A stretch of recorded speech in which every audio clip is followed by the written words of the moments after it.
bazabona ubwami bw'Imana nabari mu nzira babushaka. Mureke dukanguke, mureke tube maso, tumenye ngo n'icyo umwami adushakaho. Ese wa Mukristo, n'icyo Imana igushakaho? Ese uzi icyo wahamagariwe? Ese ubundi uyu mwanya Imana iguhaye amafaranga uyisaba wayamaze iki? Imana ije mu mushinga wubatse, mu byo utegura gukora, yasanga hari umukene wo gufashamo, yasanga hari mayibobo uzakura mu muhanda, yasanga hari uzubakira inzu, yasanga hari...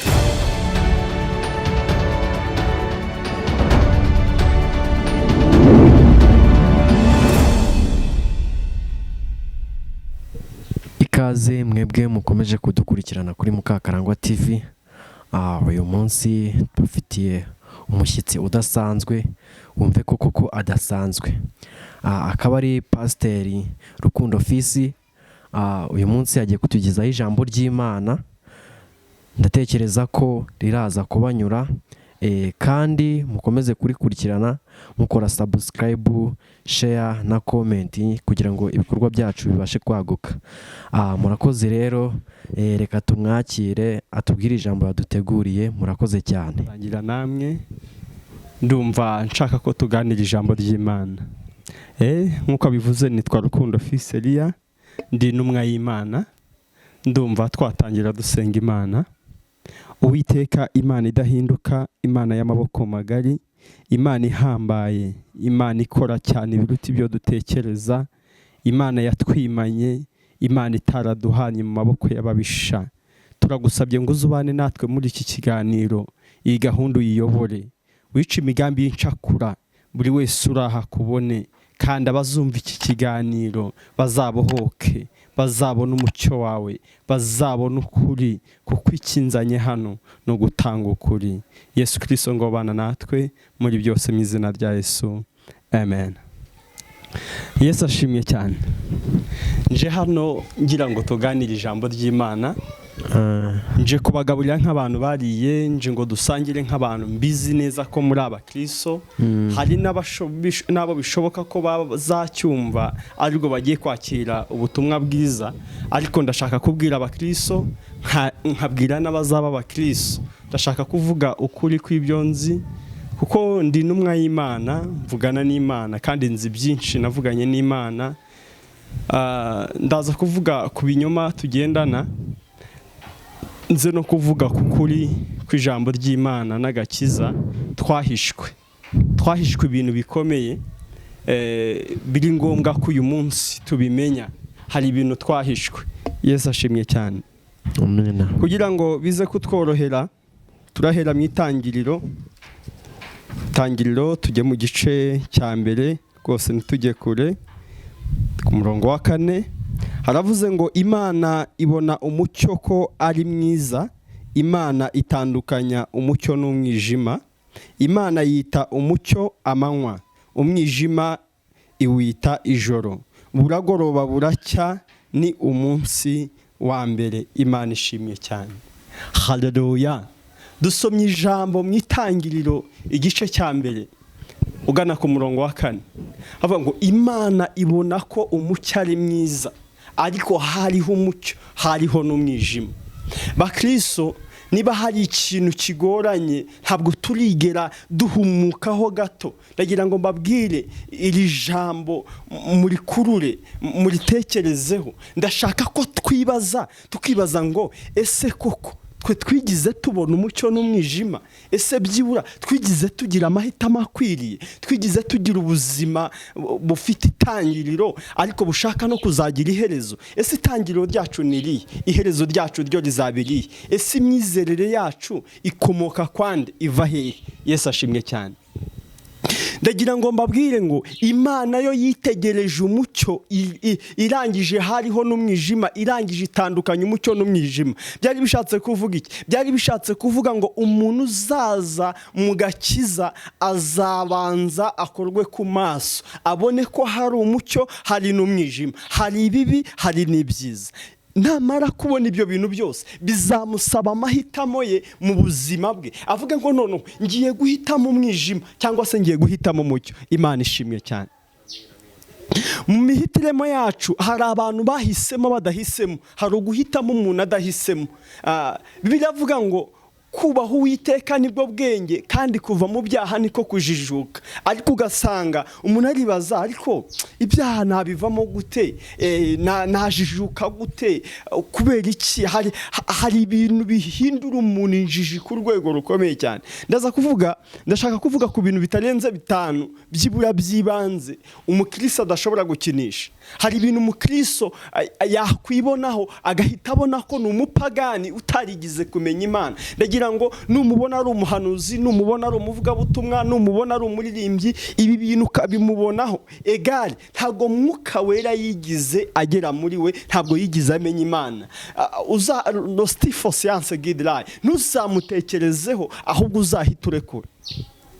Ikintu cya mbere, nta mukristo utagira urukundo. Bibiliya avuga ngo uwanga mwene se n'umwicanyi, udakunda nazi Imana, kubera ko Imana ari urukundo. Ugasanga umuntu aravuga ngo Imana imbabarire urukundo ruke, ngo Imana imbabarire kutagira urukundo. Ntukihana icyo kintu niba uri umukristo, ahubwo jya uvuga ngo byibura impamvu naragira urukundo nuko nafite Yesu. Kubera ko umuntu ufite Yesu hari ibintu yigomwa urwango, ararujugunya muri we akavuga ngo Kristo namenye ko niba umukurikiye wese agomba kugira urukundo. Urwango rero atandukana narwo bikaba kirazira, asigara yanga iki rero? Urashaka, hari ibyo urambaza, hari ibyo utekereza, urambaza ngo ese umuntu yaguhemukira ukamukunda, ese yakora ibuka bikumukunda? Umuntu Imana yaremye wese nuwo gukundwa, nuwo gufashwa muri ubu buzima, nuwo kubwirizwa agakiza uko yaba ari mubi kose. Kuko ahubwo ugomba kureba niki cyamugize mubi. Uyu muntu uko yaremwe ari mwiza, shitani wamwinjiyemo niwe wamugize mubi. Anga shitani, noneho uwo muntu umuhunge kubera ibikorwa bye bibi. Ariko nahinduka, nagaruka, zigama imbabazi, kuko uri umwana w'Imana, utegetswe kubabarira iteka. Yesu ashimwe cyane. Icyo ni cya kabiri. Nta mwana w'Imana utagira imbabazi. Utagira imbabazi ntabwo uri umwana w'Imana. Ibyo bintu niba bikubamo ukumva kubabarira umuntu bigusaba imbaraga, bigusaba ubuhanga, bigusaba igihe, nuko Kristo ataratura muri wowe. Wowe kubabarira kuvuvutse kugera uvutse umwizera. Kristo agusezeranya imbabazi ziteka. Nawe abaguhaye igihango cyo kugira ngo uzagira imbabazi igihe usigaranye cyose. None ibaze kumva ngo wowe kubabarira byakunaniye. Iyo ni kirazira. Nta mukristo utagira imbabazi. Imana ishimye cyane. Icya gatatu, nta mukristo ugira ishyari. Ibyo ni ibintu ndi kubabwira bita kirazira, ku mukristo kikaziririza. Nta mukristo, uwo ni umwijima uba ukiri muri we. Turacyari muri cya gice cy'umwijima. Niba ibyo bintu bikurimo, umwijima uracyari muri wowe. Ntabwo uratandukanya umwijima n'umucyo, ahubwo wowe uracyari mu mwijima, ahubwo wowe wiyita kuri mu mucyo, nyamara waramaze kwinjira mu mwijima kera. Kanguka, reba kure, funguka. Ubwami bw'Imana hari ibintu bisaba nk'ibitambo, hari ibintu bisaba kwigomwa, hari ibintu bisaba kurekura. Icyaka, nta mukristo ugambana. Nta mukristo ugambana uko byaba bimeze kose, uko byaba bisa kose, nta mukristo ugambana. Nubona umukristo w'umugambanyi, jya uhunga. Nta mukristo ugambana. Lesta egidra, reka mbivuge neza, nta mukristo ugambanira amaraso atariho urubanza. Irinda, aracunga. Umuntu wese ahora arwanirira amaraso atariho urubanza, ahora ashyigikiye amaraso atariho urubanza. Yesu ashimye cyane. Imbazo. Ikintu cya gatanu, wenda tube tugarukiye wumve ibintu udakomba kwinjiza mu buzima bwawe uko byagenda uko ariko kose. Nta mukristo uraguza. Niba usibe no kubikora, niba mayindi yawe ushobora kuzamo kuraguza, ukumva wowe ubwawe ushobora kuraguza, egare nta bumana bukurimo. Hari abantu twigishijwe ibintu bihabanye by'ibipindi bigiye bitandukanye, ariko niba uzi ko nushaka kuba uri umuhanuzi, nushaka kuba uri pasiteri, nushaka kuba uri diyakoni, nushaka kuba umaze igihe kingana n'imyaka 40, izo ngeso uzibonaho, uri umupagani kuruta wa wundi ubona mu kabari wirirwa winywera inzoga. Yesu ashimwe cyane. Mbuze ibintu umukristo atakinisha.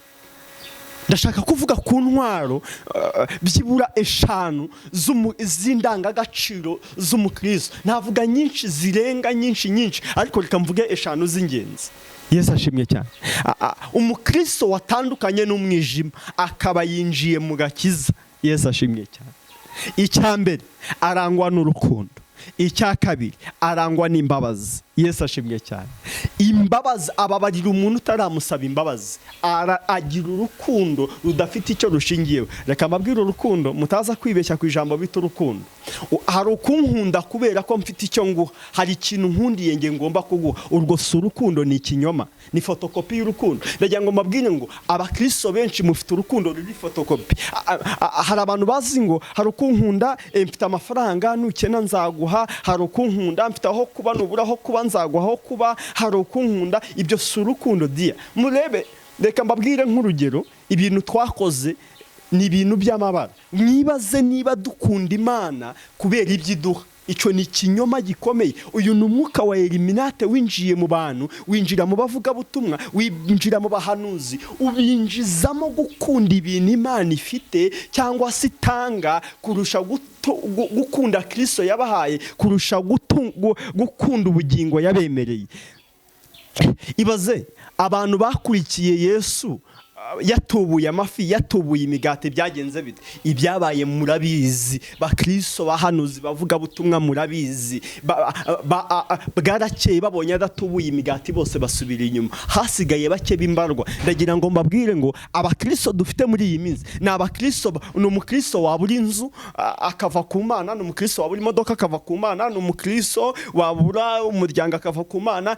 Umurimbyi yaravuze ngo naho imirima yarumba singira icyo nsoroma, ngo ibya Yesu nibishira aramaza wenyine.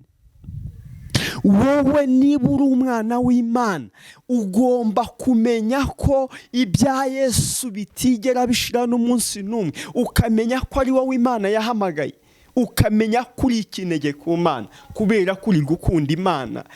Egare no kuba umuntu yaguhaye ikirombe cya zahabu kandi uri kuzibona watangiye gucukura, ukajya kumwe ngo ariko buriya ngumaye n'inkweto nziza nagushimira, ngo ariko umaye n'ishati nagushimira, ngo ariko umaye ngo n'inzu nagushimira, kandi yaguhaye ikirombe cya zahabu.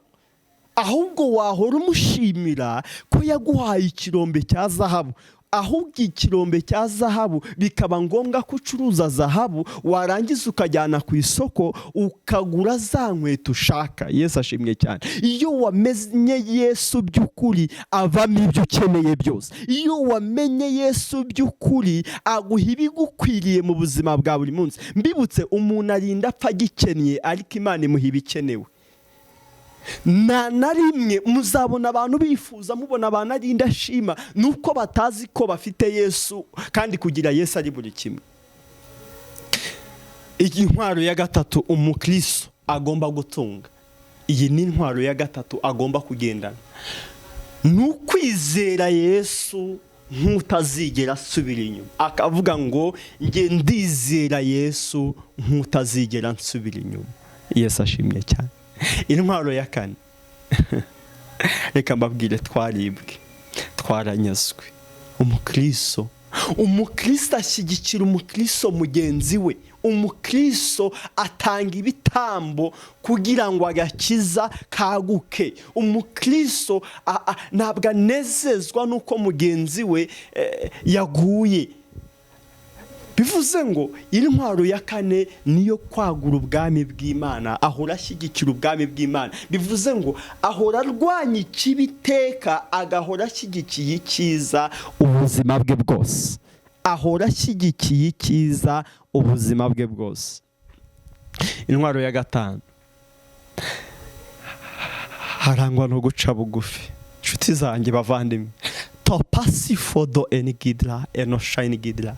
Abari umuhanuzi arangwa no guca bugufi, abari paseri arangwa no guca bugufi, abari rivera arangwa no guca bugufi.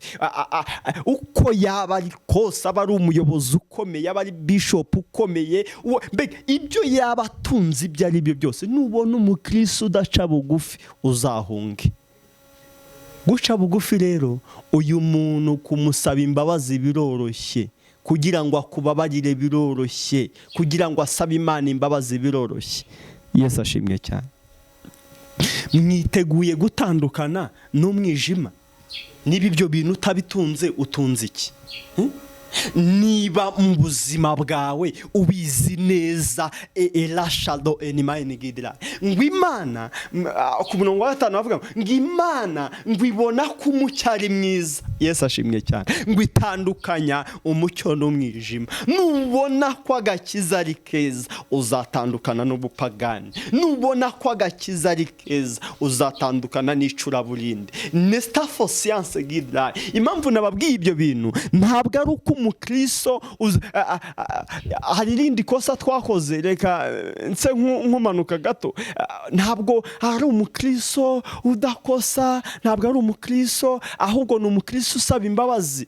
Ikidutandukanya n'abapagani, tumenya ko twakosheje tugasaba Imana imbabazi. Ntabwo dostay guide, ntabwo dushyigikira ibibi, ahubwo dushyigikira ibyiza. Mukanguke, tube maso, tumenye ngo turi bande, tumenye ese kuko ndi umwana w'Imana, ese nahamagariwe iki, ese ubundi natoranyirijwe iki, ese ubundi ni ngombwa ngo runaka akizwe nanjye nyizwe, ese ubundi ni ngombwa ngo runaka asenge nanjye nsenge, ese ubundi ni runaka ngo akora ibyiza nanjye nkora ibyiza. Oya, ni wowe ugomba gukora ibyiza, wowe wenyine, ni njyewe njyenyine. Nta muntu ufashe ugomba kugufasha gukora ibyiza, nta muntu ugomba kugusa, ni wowe wenyine ugomba gukora ibyiza ubuzima bwawe bwose. Mu minsi yose ukijijwe mu wamenye Imana, ubutegetswe gukora ibyiza urebeye kuri Kristo kugeza igihe uzapfira.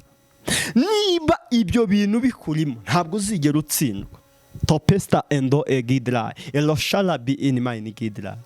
Maze iminsi ndeba mvugana n'Imana, Imana inyereka ibintu byinshi bitandukanye. Imana ikambwira, mwana wa, abantu banjye barahindutse, baracumuzwa n'ibintu bidashinga, baracumuzwa n'ibyisi, baracumuzwa n'ibizashira. Nyamara ibyo nabahaye bidashira barabirekuye, barabyibagiwe. Nshuti zanjye, mwaretse gucumuzwa n'ibizashira, mwaretse gusubizwa inyuma n'ibizara. Topesta gidra eno science emine godra. Urabwira Imana ngo niguhiba uzakizwa, uzayikorera, uzayiramya, uzayigirira neza, uzasenga ubudasiba. Reka nkubaze, wagize nk'Imana yahaye ibyo ukeneye, siko bavugaga nk'uko uri kuvuga? Topesta gidra, ugomba gusenga Imana nta kintu ushingiyeho, nta kintu uvuga ngo mbone iki ngiki, ahubwo uvuga ngo kubera ko Kristo yanyeme. Ariko uzi kwemerwa n'Imana, uzi kugira ngo wemerwe kuri umwana w'Imana. Reka mbabwire, hari abantu benshi bazi ko ari abana b'Imana, ari abana ba shitani. Hari abantu benshi bakugusha ari abana ba shitani. Hari abantu bose ufatiraho icyitegererezo kandi ari abana ba shitani. Fatira icyitegererezo kuri Kristo, genda nkawe, hagarara nkawe. Nutsindwa umubwire ngo mwami wanjye mbabarira, ndashaka gutsinda. Impamvu duhinduka abatsinzi muri Kristo Yesu nuko dushaka gutsinda. Impamvu umuntu buriya nta munyabwenge ubaho, ahubwo umunyabwenge nushaka kumenya ubwenge, uriya bari umunyabwenge. Umukristo nushaka gukizwa, resta forgidra. Amen. Abantu bazabona ubwami bw'Imana nabari mu nzira babushaka. Mureke dukanguke, mureke tube maso, tumenye ngo nicyo umwama dushakaho. Ese wa mukristo, nicyo Imana igushakaho? Ese uzi icyo wahamagariwe? Ese ubundi uyu mwanya Imana iguhaye amafaranga uyisaba, wayamaze iki? Imana ije mu mushinga wubatse, mu byo utegura gukora, yasanga hari umukene wo gufashamo, yasanga hari mayibobo uzakura mu muhanda, yasanga hari uzubakira inzu, yasanga hari umuntu w'Imana uzatera inkunga, yasanga hari uzishyurira amashuri umwana.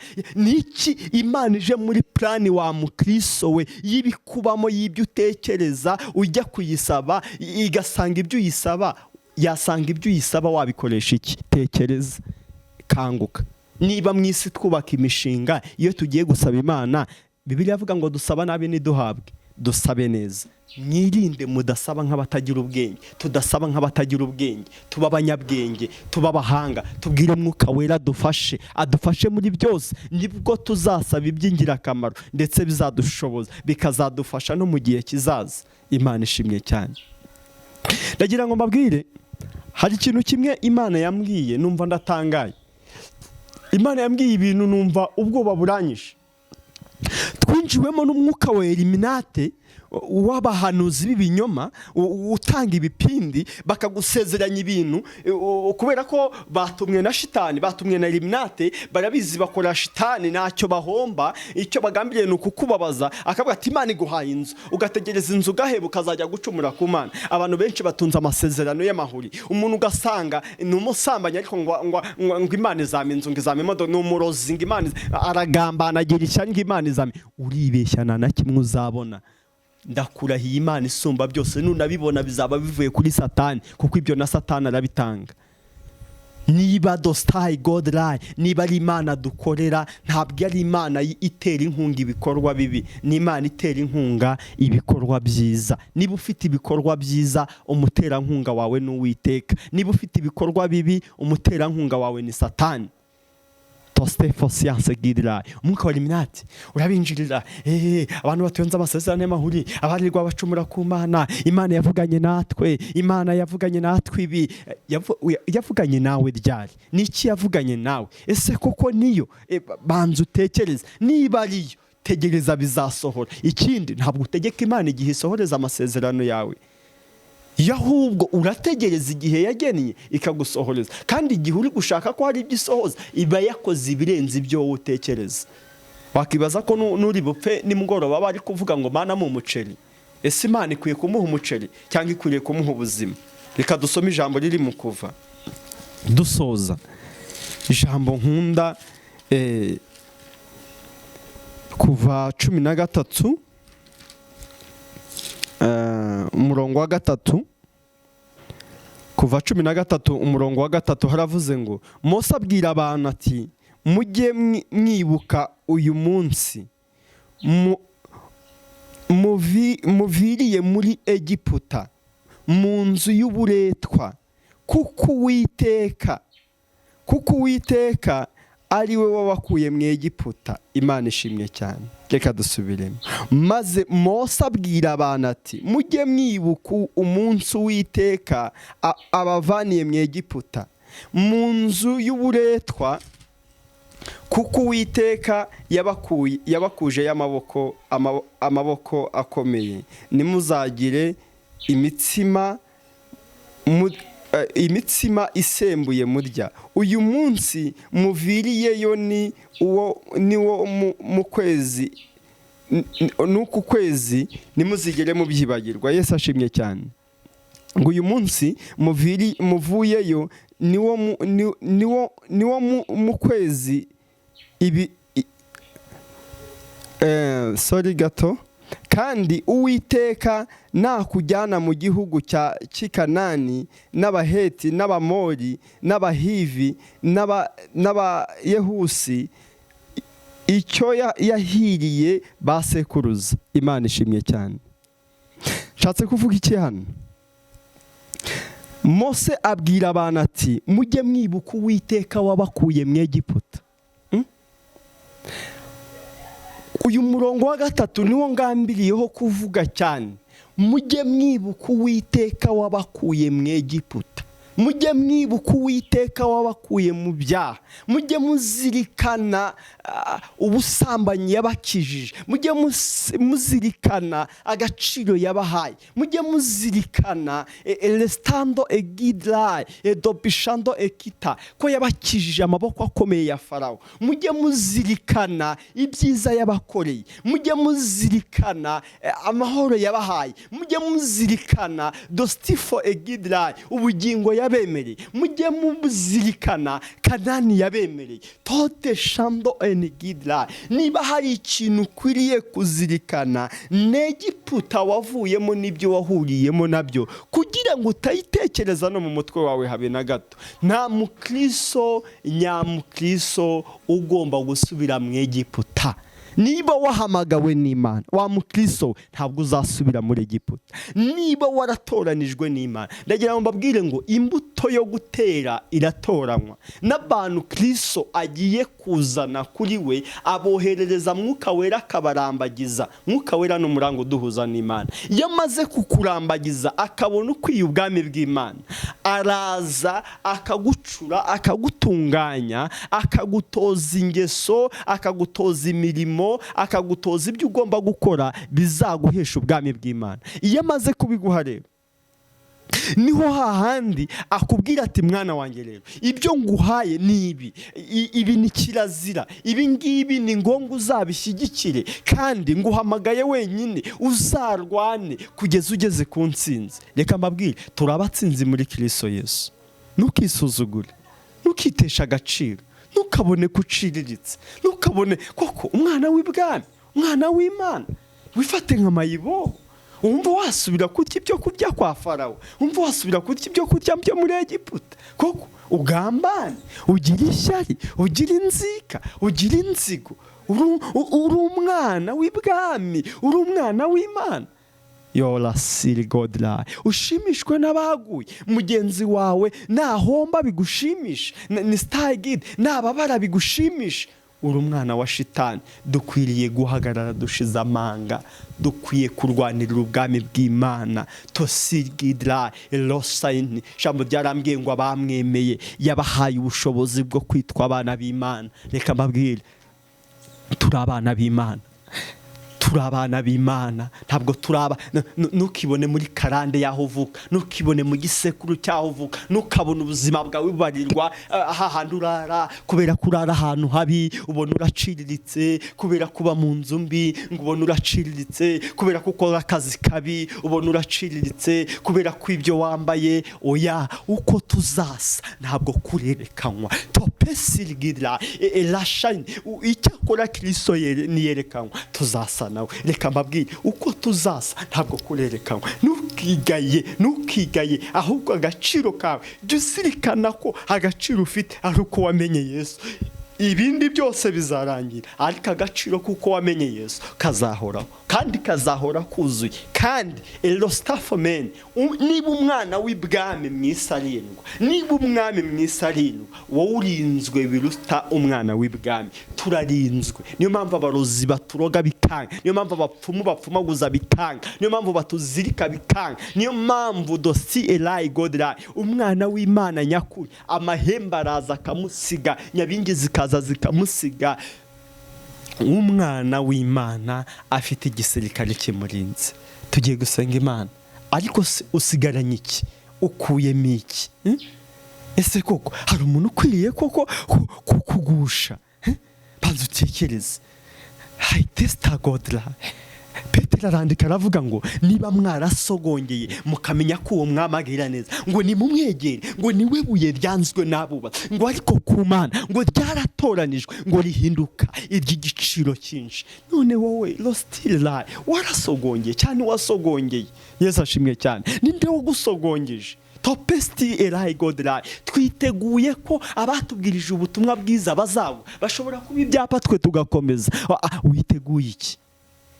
Desta emeni goshayini gidla eno ebi enima igosiyanse gidla.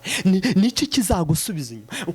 Hotala enima. Niki kigomba kugutandukanya n'urukundo rw'Imana? Nugupfusha, nugutotezwa, ni si elai, n'inzu, nuko wabuza huba, nuko wabuza urubyaro. Nta na kimwe. Icyakora reka mbibiri banga rikomeye. Hari ibigeragezo umuntu yiterekamo, hari n'ibigeragezo umuntu azanirwa na Satani, hari n'ibigeragezo birisitaye ari byo bihinduka amasomo biva ku Mana. Iyo uri ku kigeragezo wijyanyemo bisaba ngo ukikuremo. Niyo uri mu kigeragezo wazaniwe na Satani, icyo uragisengera, ufata amasengesho ugahangana n'abadayimoni ukakivamo ukoresheje gusenga. Amasengesho akuraho ibigeragezo byazanywe n'abadayimoni. Icyakora yari agashuri Imana yakuzaniye, ntabwo Imana igikura umuntu wayo mu ishuri atamenye. Impamvu utava mu ishuri niba ari ishuri ry'Imana nuko utaramenya. Imana ikeneye kuba umuhanga, Imana ikeneye ko usonza ngo uzagaburira abandi, iryo somo ukaryiga vuba. Imana ikeneye ko uhura n'ikibazo ngo uzafashe n'abandi bazahura n'ikibazo. Elasirgidra, Imana ikeneye ko uzumva barira ukabahoza. Imana ikeneye ko uzumva bataka ukababwira uti Paul estafo science gidra. Imana yisanzura umuntu wize neza, ufite amaso agakura neza, neza aka restifo sayigidra amen biloti yawe itariho amazeru igutabara vuba. Ntago Imana itwima, Imana yakwima iki inshuti yanjye? Ese yaguhaye Kristo yaburite kumuguhana n'ibindi byose ibikwimye iti? Ibi bintu mubona arasikita biduhindura abasazi tugahinduka nk'abantu, bigatuma abantu babateka mutwe. Uzika abahanuzi b'iki gihe bahindutse abateka mutwe, hahandi yirirwa ameze nk'ufite akagoma dodora ngo mu mituro reka mbabwire, umwana w'Imana aho umwana w'Imana atiriwe amusaba, atiriwe amutegeka, ahubwo wowe yuri umwana w'Imana, Mwuka Wera aragusanga ugaha umwana w'Imana mugenzi wawe. Uziko muri Kristo Yesu niba turi abavandimwe, wakima umuvandimwe wawe uti? Wamba umwimira iki se? Tosta amen gidra eloshine gidra amen gosianse. Ndagira ngo mbabwire, mfite ubuhanuzi bwinshi, mfite ibintu byinshi, nzabaha byinshi, mfite ubuhanuzi bwinshi, nzababwira byinshi, mutangare. Kandi nshaka ko mukura, nshaka ko mumenya ko muri abana b'Imana, ntabwo muri abana ba mudugudu. Murakoze cyane, tugiye gusenga Imana. Ariko sukuyemo iki? Listando enigista ole aishala bifomene. Uyu munsi kura basi Elai, ibyo bigerageza urimo wasanga ari agasomo kavuye ku Mana. Banza umenye ni usanga karavuye ku Mana, wihangane, usenge, uyititirize, uyibwire ngo ngaho Mwuka Wera nyobora mu bwenge mbashe gutsindira isomo. Nusanga ari ibyavuye kuri Satani, usenge ukubitushwanyaguza uvaneho. Kandi yari akantu kavuye ku Mana, yari isomo ryavuye ku Mana. Ubona akagezi, ubona ibisubizo utazi uko bije, ejo ubona ubutabazi. Mbega aho ugeze nubwo byaba byanze, Yesu aguha ubutabazi.